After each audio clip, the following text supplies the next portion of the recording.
आज के इस लेक्चर में हम फोटोन की एनर्जी के बारे में बात करेंगे। Okay, energy of photon, energy of photon. ठीक है, एनर्जी ऑफ फोटोन के बारे में हम इस लेक्चर में देखने वाले हैं और ये फोटोन की एनर्जी हम फोटो इलेक्ट्रिक इफेक्ट के अंदर देखेंगे। ओके, तो ये हमारा मटेरियल है जो फोटो इलेक्ट्रिक इफेक्ट शो करता है। ओके, यहाँ से रेडिएशन आ रहे हैं, रेडिएशन आ रहे हैं मतलब फोटोन आ रहे हैं। ओके, फोटोन आते हैं, ये मटेरियल उस फोटोन को एब्जॉर्ब कर लेता है, जज्ब कर लेता है और यहाँ से इलेक्ट्रॉन का इमिशन होता है। ओके, हमको इलेक्ट्रॉन मिलते हैं, इसे हम फोटो इलेक्ट्रिक इफेक्ट कहते हैं। ओके, अब हम कहते हैं कि ई जो है फोटोन की एनर्जी है। ई क्या है? फोटोन की एनर्जी है। ओके, और इसका फार्मूला होता है h इंटू न्यू। h क्या है? Planck constant, Planck constant. Okay, ये वैल्यू फिक्स है। और न्यू क्या है? फोटोन जो इंसिडेंट हो रहे हैं उसकी फ्रीक्वेंसी। ठीक है, तो वो फोटोन की फ्रीक्वेंसी है। अब एनर्जी जो है वो फ्रीक्वेंसी पर डिपेंड करती है। क्यों? क्योंकि h जो है तो वो तो कांस्टेंट है, मतलब जितनी ज़्यादा फ्रीक्वेंसी होंगी उतना ही ज़्यादा एनर्जी रहेंगी उसके पास। ओके, तो एनर्जी की आइडेंटिफिकेशन उसकी फ्रीक्वेंसी से होती है, इससे पहले भी हमने बात की है। ओके, चलो अब हम ये देखते हैं कि ये जो फोटोन की एनर्जी है वो ये इलेक्ट्रॉन कैसा यूज़ करता है, किस पार्ट में उसको यूज़ करता है। ओके, तो E is equal to H into nu है। ठीक है, एनर्जी इसके ऊपर इंसिडेंट हो रही है। इलेक्ट्रॉन मटेरियल के अंदर एटम से बना हुआ है। ओके, वो बाउंडेड है। बाउंड इलेक्ट्रॉन जो है तो फ्री, हम क्या बोलते हैं कि इलेक्ट्रॉन मटेरियल के अंदर जो है तो बाउंडेड है। अगर बाउंडेड नहीं होते तो वो फिर पहले क्यों नहीं निकल रहे थे इलेक्ट्रॉन बाहर, इस सरफेस से बाहर क्यों नहीं आ रहे थे? क्यों? क्योंकि वो बाउंडेड थे। ओके, तो फोटोन जो है अपनी एनर्जी इस इलेक्ट्रॉन को दे देता है। ठीक है, और जब वो ये एनर्जी ले लेता है तो ये अपने सरफेस को छोड़ देता है। ठीक है, और हम ये कहते हैं कि न्यू जो है थ्रेशोल्ड फ्रीक्वेंसी है, थ्रेशोल्ड फ्रीक्वेंसी है और ये फ्रीक्वेंसी मिनिमम है और ज़रूरी है कोई भी इलेक्ट्रॉन को अपना सरफेस छोड़ने के लिए, यहाँ से इजेक्ट होने के लिए इतनी फ्रीक्वेंसी उसके लिए ज़रूरी है। और इस फ्रीक्वेंसी से अगर हम h को मल्टीप्लाई कर दें तो ये एनर्जी बन जाएंगी और इस एनर्जी को हम कहते हैं वर्क फंक्शन। इसे हम क्या कहते हैं? Work function.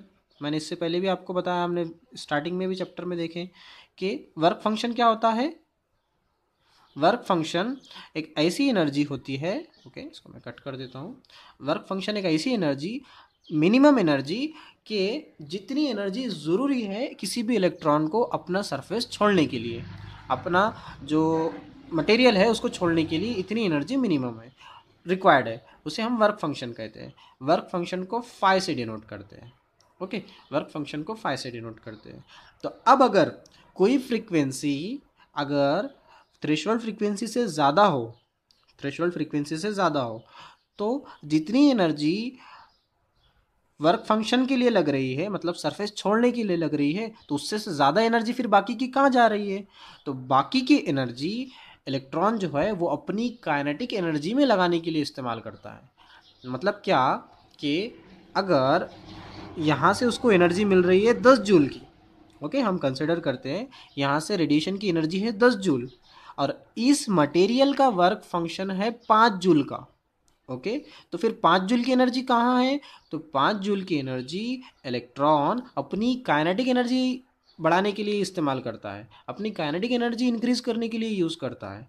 तो फोटोन की जो एनर्जी है वो दो पार्ट में यूज़ होती है, एक पार्ट के वर्क फंक्शन वाला और दूसरा पार्ट उसकी काइनेटिक एनर्जी वाला। ओके, तो किसी भी फोटोन की एनर्जी को हम दो पार्ट में डिवाइड करेंगे, एक वर्क फंक्शन, दूसरा काइनेटिक एनर्जी। ओके, एक बार मैं फिर से एक्सप्लेन करता हूँ यही इक्वेशन को। ओके, तो हम क्या बोल रहे हैं कि हमारा फोटो इलेक्ट्रिक इफेक्ट के अंदर रेडिएशन मटेरियल पर इंसिडेंट होते हैं, इलेक्ट्रॉन उसको एब्जॉर्ब करते हैं और वो सरफेस के बाहर आते हैं। ओके, ये हमारा फोटो इलेक्ट्रिक इफेक्ट है। अब हम ये देखना चाहते हैं कि इलेक्ट्रॉन फोटोन की एनर्जी को कैसा यूज़ करता है, कितने पार्ट में इस्तेमाल करता है, कितने पार्ट उसके यूज़फुल होते हैं और उसका वे क्या है। तो जो एनर्जी उसको अपना सरफेस छोड़ने के लिए लगती है उसे हम वर्क फंक्शन कहते हैं। तो उतनी एनर्जी वो अपने सरफेस को छोड़ने के लिए लगाता है। फिर जो कुछ भी उसके पास बाकी की एनर्जी रह जाती है, अगर फोटोन के पास ज़्यादा एनर्जी हो तो ओके, तो उसके पास जो बाकी की जो एनर्जी रहती है वो एनर्जी वो अपनी काइनेटिक एनर्जी में यूज़ करता है। मतलब अगर आपके पास एक ऐसी रेडिएशन है जिसकी फ्रीक्वेंसी बहुत ज़्यादा है और इसका वर्क फंक्शन बहुत कम है, तो जो इलेक्ट्रॉन इमिट होंगे वो बहुत ज़्यादा वेलोसिटी के साथ मूव होंगे। क्यों? क्योंकि उसके पास बहुत ज़्यादा एनर्जी है, क्योंकि उसने बहुत कम एनर्जी अपनी सरफेस को छोड़ने के लिए लगाया, और बाकी जो कुछ भी एनर्जी रहेंगी वो अपने वेलोसिटी काइनेटिक एनर्जी बढ़ाने के लिए यूज़ करेगा। ओके, तो E is equal to five plus kinetic energy of the electron. Okay, तो E is equal to five को हम लिखते हैं H into nu, okay, plus half mv²। ठीक है, तो इस तरह हमको ये इक्वेशन मिलती है। ठीक है, और इसे कहते हैं आइंस्टाइन फोटो इलेक्ट्रिक इक्वेशन। इसे हम कहते हैं आइंस्टाइन फोटो इलेक्ट्रिक इक्वेशन। ठीक है, इस तरह जो है तो फोटोन की एनर्जी का यूज़ होता है। ठीक है, इस पर से हम ये बता सकते हैं कि जितना ज़्यादा फोटोन की एनर्जी रहेंगी, जितना ज़्यादा फ्रीक्वेंसी रहेंगी, उतना ही ज़्यादा इलेक्ट्रॉन की काइनेटिक एनर्जी रहेंगी। लेकिन कंडीशन क्या होना चाहिए? वो फ्रीक्वेंसी ग्रेटर दैन होना चाहिए थ्रेशोल्ड फ्रीक्वेंसी के। ओके, तो इस तरह काइनेटिक एनर्जी इलेक्ट्रॉन की डिपेंड करता है फोटोन की एनर्जी पर। ओके, एक लास्ट वाला प्लॉट जो है हम उसको अंडरस्टैंड होने की कोशिश करते हैं। ओके, जो हमने लास्ट में देखा था कि अगर वाई एक्सिस पे हम करंट ले रहे हैं, फोटो इलेक्ट्रिक करंट ले रहे हैं, और एक्स एक्सिस पे हम पोटेंशियल लगा रहे हैं। पोटेंशियल जो हमारी कलेक्टर प्लेट होती है, मतलब जो इलेक्ट्रॉन को कलेक्ट करती है, अट्रैक्ट करती है, उसका प्लॉट। ओके, और फिर हमने निगेटिव पोटेंशियल भी लगाया था। तो हमने ये बताया था कि अगर पोटेंशियल ज़ीरो हो और उसको हम इंक्रीज़ करें तो करंट भी इंक्रीज़ होता है, लेकिन फाइनली जो है तो वो सैचुरेशन पर चला जाता है। ओके, और जैसे ही हम उसको प्लेट के टर्मिनल्स अपोजिट कर देते हैं, ठीक है, तो करंट हमारा जैसे जैसा हम नेगेटिव पोटेंशियल लगाते हैं करंट हमारा डिक्रीज़ होता है, और फाइनली एक पोटेंशियल ऐसा आता है जहाँ पर हमको करंट ज़ीरो मिलता है। इसे हम स्टॉपिंग पोटेंशियल कहते हैं। इसे हम क्या कहते हैं? स्टॉपिंग पोटेंशियल या फिर कट ऑफ पोटेंशियल। ये हमने देखा था लास्ट टाइम। ओके, और हमने ये बताया था कि यहाँ पर एक पर्टिकुलर फ्रीक्वेंसी और इंटेंसिटी दोनों कांस्टेंट है। ओके, तो यहाँ पर फ्रीक्वेंसी कांस्टेंट है। ठीक है, और हम जो है हमने ये भी देखा था कि अलग अलग केसेस में हम क्या कर रहे हैं कि इंटेंसिटी बढ़ा रहे हैं तो करंट ज़्यादा मिलेगा और फिर पोटेंशियल इस तरह यहाँ जाएगा। ऐसा प्लॉट आया था। फिर अगर इंटेंसिटी कम कर दे रहे हैं तो सैचुरेशन ऐसा जाएगा और ये इस तरह आएगा। ओके, थोड़ा नीचे शिफ्ट हो जाएगा। ऐसा हमने देखा था। ओके, अब हमने अभी ये बात किए कि जो फोटोन की एनर्जी है वो दो पार्ट में यूज़ होती है, एक वर्क फंक्शन में यूज़ होती है और दूसरी जो है अपन इलेक्ट्रॉन अपनी काइनेटिक एनर्जी इंक्रीज करने के लिए यूज़ करता है।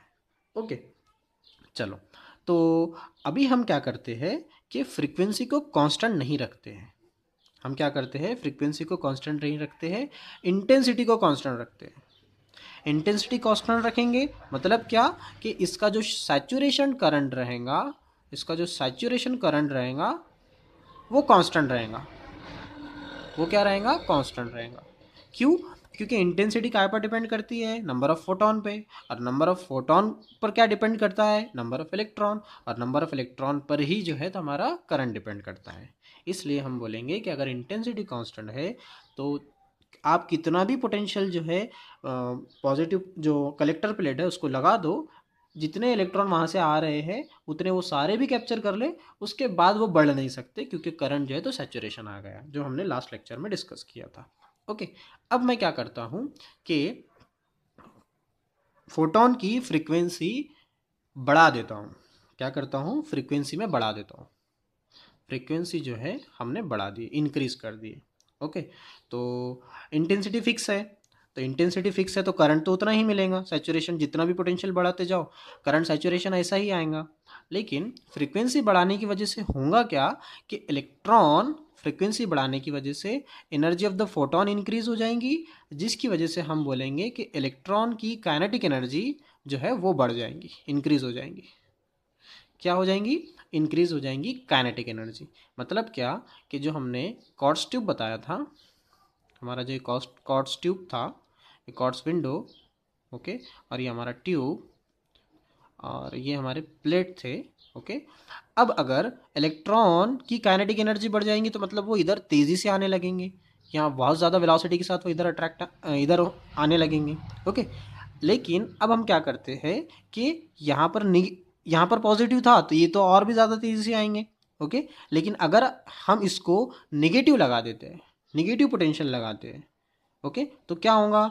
निगेटिव पोटेंशियल लगाने के बाद इनके पास तो वेलोसिटी ज़्यादा है एज़ कम्पेयर टू यहाँ इस केस के यहाँ पर काइनेटिक एनर्जी इलेक्ट्रॉन के पास ज़्यादा है। तो अगर आप यहाँ पर थोड़ा सा भी पोटेंशियल बढ़ाएंगे तो तब भी इलेक्ट्रॉन काफ़ी तेज़ी से आएंगे। मतलब क्या होगा कि इलेक्ट्रॉन को अब अपोज करने के लिए, इलेक्ट्रॉन को अब रोकने के लिए ज़्यादा पोटेंशियल की ज़रूरत पड़ेगी। क्यों? क्योंकि फ्रीक्वेंसी बढ़ने की वजह से एनर्जी बढ़ गई और एनर्जी बढ़ने की वजह से इलेक्ट्रॉन की काइनेटिक एनर्जी बढ़ गई और इलेक्ट्रॉन की काइनेटिक एनर्जी बढ़ने की वजह से हमको अब यहाँ पर ज़्यादा पोटेंशियल लगेगा एज़ कम्पेयर टू अर्लियर। जो पहले केस में हमको पोटेंशियल लग रहा था कि हम कंसिडर कर लेते हैं कि V0 जो है इतना पोटेंशियल था जो इलेक्ट्रॉन को रोकने के लिए काफ़ी था, लेकिन अब इलेक्ट्रॉन की काइनेटिक एनर्जी बढ़ गई।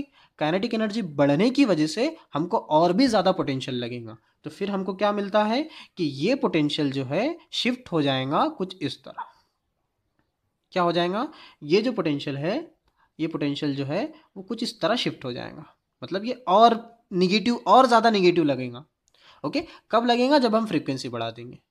अगर हमने और फ्रीक्वेंसी बढ़ा दिए तो क्या होगा? और ज़्यादा हमको निगेटिव पोटेंशियल लगेगा इस तरह, और स्टॉपिंग पोटेंशियल बढ़ता जाएगा निगेटिव में, ठीक है। तो इस तरह फिर हमको ये भी प्लॉट मिलता है कि अगर हम इंटेंसिटी फिक्स रखते हैं, फ्रीक्वेंसी बढ़ाते हैं, तो स्टॉपिंग पोटेंशियल निगेटिव में बढ़ेगा, ओके। पहले स्टॉपिंग पोटेंशियल यहाँ था, अब वो इधर शिफ्ट हो गया। क्यों शिफ्ट हो गया? क्योंकि हमने फ्रीक्वेंसी बढ़ा दी, ओके। तो इस तरह ये दूसरा प्लॉट आएगा, ठीक है।